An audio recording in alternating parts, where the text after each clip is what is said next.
As a Sri Lankan youth, I think I personally have the power and the authority to make decisions for myself.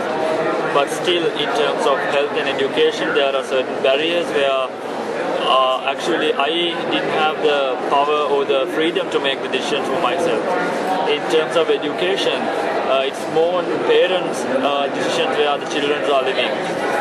Since my childhood onwards, there were a lot of incidents where I wanted to select a different subject, but my parents actually, in a way, pressurized me to do this because in the future it's more about earning income and living a happy life, building your houses.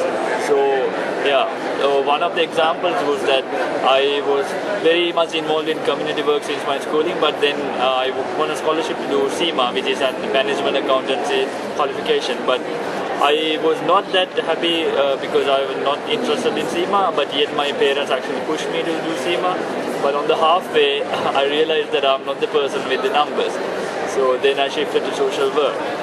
That was a situation which was a huge dilemma which I faced to select social work and SEMA, and I somehow managed to communicate with my parents and make them realize that it's what matters at the end of the day is do something which I like, which you have the passion for.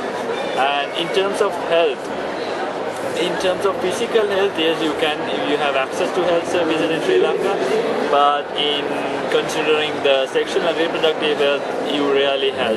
Even the sexual and reproductive health education, because in Sri Lankan context, the school curriculum rarely touches sexual and reproductive health. So it's very difficult for a youth who's between 10 years to 25 to learn what is sexual and reproductive health. You have the access to internet and you watch videos and you gain a lot of information from the internet, but there's a question where how much those information are accurate. So that's basically giving the children or the youth maybe a wrong information, and he might or she might get wrong information and he might act upon it. So that's the main problem in sexual and reproductive health education. Nothing for us without us.